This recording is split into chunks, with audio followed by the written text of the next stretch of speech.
এই যে হচ্ছে আমাদের মরিচের চারার অবস্থা। এবারে মরিচের চারা অনেকটা খারাপ হয়ে গেছে। তো এখানে কয়েকটা গজাইছে, এই যে মাঝখানে দু একটা করে দেখা যাচ্ছে। আসসালামু আলাইকুম ভিউয়ার্স।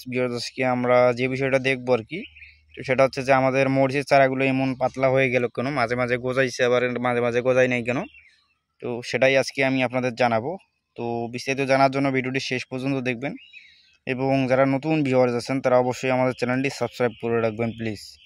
তো বন্ধুরা, লক্ষ্য করতে পারতেছেন এখানে কয়েকটা মরিচের চারাগুলো কিন্তু গজাইছে এখানে, কিন্তু আশেপাশে দেখেন এটা জায়গাটা পুরোটা ফাঁকা হয়ে গেছে। তো এমনটা হওয়ার কারণটা কি, এবং আপনারা এর হাত থেকে রক্ষা পাবেন কীভাবে, তো সেটাই আমাদের আজকে মূল আলোচনা। তো এখানে লক্ষ্য করলে বোঝা যাচ্ছে যে এখানে জায়গাটা অনেকগুলো চারা গজাইছে, কিন্তু মাঝখানে গজায়নি। এখানে হচ্ছে সমস্যাটা হচ্ছে আপনার মাটির গুণাগুণের কারণে এই সমস্যাটা হয়ে গেছে। তো কেন হয়েছে সেটা আমি আপনাদের বলতেছি, এবং আপনারা পুরোপুরি দেখে তারপর বুঝতে পারবেন। তো একটু সামনে এগোলে বোঝা যাবে। তো এই যে চারাগুলো দেখেন, এই যে দেখেন, এগুলো মূলত ছোট ছোট চারা গজাইছে।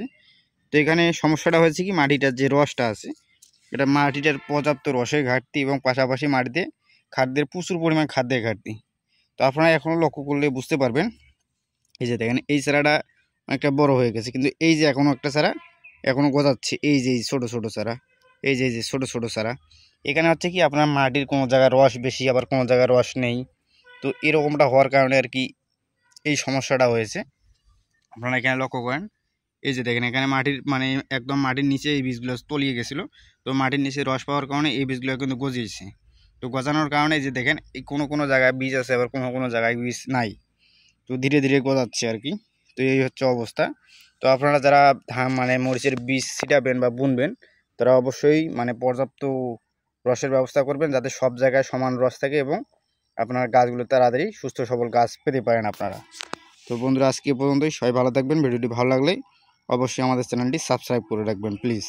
আসসালামু আলাইকুম।